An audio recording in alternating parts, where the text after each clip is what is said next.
Nossa conversa aqui no estúdio hoje é um alerta aos pais e responsáveis por crianças e adolescentes. São eles as vítimas mais fáceis dos crimes praticados na internet. Uma pesquisa do Instituto de Tecnologia e Dignidade Humana mostra que a maioria dos jovens entre 13 e 15 anos navega pela internet mais de 4 horas por semana e muitas vezes sem nenhum tipo de acompanhamento. Quem fala com a gente é a nossa convidada, doutora em Tecnologia e Sociedade, a professora Cineiva Tono.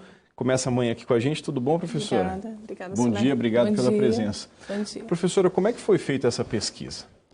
Nós selecionamos 3 escolas públicas e 2 particulares e fizemos uma pesquisa de meninos de 13 a 15 anos para verificar qual era a percepção deles em relação ao uso da internet. E o que nós obtivemos foi exatamente aquilo que nós já tínhamos pesquisado em 2009 quanto ao uso isolado da tecnologia e principalmente a falta de orientação para esse uso, no que diz respeito à responsabilidade, à ética, à segurança, cuidados em relação à segurança, quando esse menino está no mundo virtual. Os pais ou responsáveis têm, às vezes, aquela ideia de que dando um tablet, um computador, vão dar para a criança ou adolescente facilidade no estudo, mas podem também estar abrindo uma porta para um problema muito sério, muito grave, não? É verdade. Os benefícios em relação ao uso das tecnologias para pesquisar, trocar informações, se comunicar, eles são evidentes. Porém, há também os malefícios decorrentes do uso inseguro porque os mal intencionados estão lá também. E essas crianças de 13 a 15 anos não têm maturidade suficiente, não têm percepção de discernimento do bem e do mal.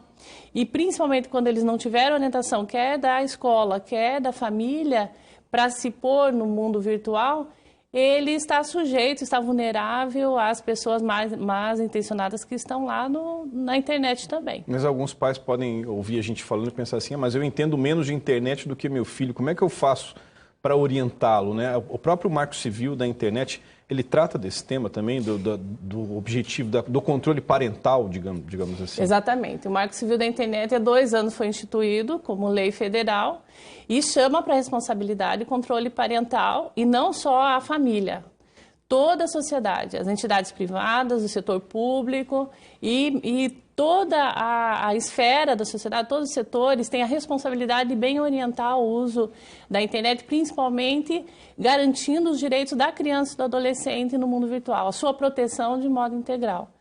Então, todos são responsáveis, não é só a família, porque o espaço público está sendo aberto para acesso à internet. As ruas de cidadania estão aí. E nós estamos acessando às cegas a internet, principalmente as crianças, né? Qual tem sido assim o problema no que se refere às pessoas que lidam com a pedofilia, né? Quer dizer, a questão das câmeras, das webcams que são liberadas para as crianças, o envio de fotos, tudo isso tem que ser conversado, mesmo com as crianças pequenas, a senhora acredita? Na verdade, sim. Bom, eu defendo a tese de que crianças até 12 anos não devem acessar a internet sem acompanhamento e monitoramento constante do mundo adulto. A partir daí, a orientação deve ser permanente também, em relação ao equilíbrio do uso em tempo, conteúdo e forma. Porque as crianças e os adolescentes não têm emocionalmente preparo e intelectualmente preparo para ficarem numa determinada condição de que um amiguinho postou algum nudes, né, dessa criança, e temos tido tragédias no mundo de que no momento que vaza algumas imagens, adolescentes, né, agora recentemente na Flórida, a menina veio a óbito, ela se suicidou, justamente porque umas colegas a filmaram tomando banho e disponibilizaram na rede e ela não teve maturidade suficiente para dar conta dessa situação. E vários outros casos estão acontecendo no mundo. Então, o que nós precisamos fazer? Prevenir isso.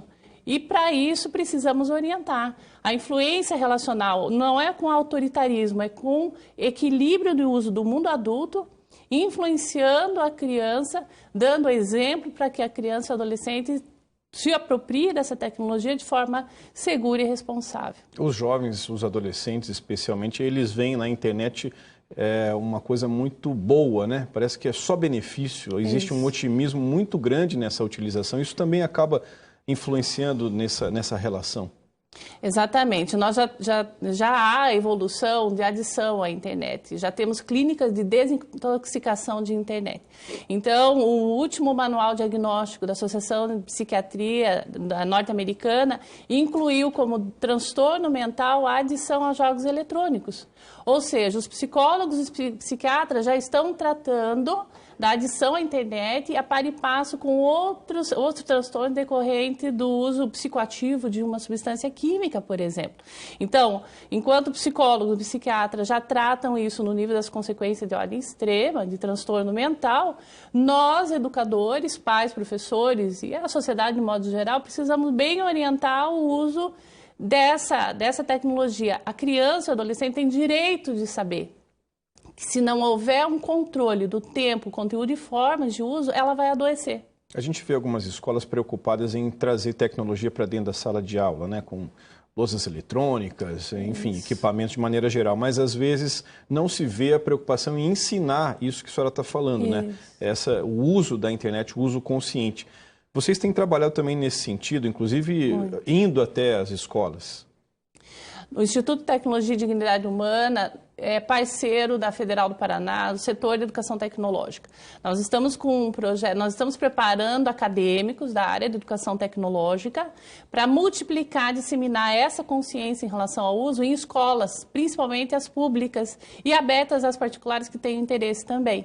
Então, nós precisamos da adesão das escolas nesse movimento de conscientização em relação ao uso saudável e seguro das tecnologias, para que os professores assumam o efeito multiplicador e que esses possam, independente da matéria que ministrem, eles possam disseminar essa matéria com crianças e adolescentes nas escolas. Para a gente finalizar então, professora, rapidamente, um contato que as pessoas, as escolas possam fazer com vocês. Podem ligar para o Instituto Tecnologia e Dignidade Humana, DDD 41 9915 6538. Então, 9915 6538. Isso mesmo. Tá certo. Obrigado pela presença. Obrigada. Até uma próxima oportunidade. Até, Solé.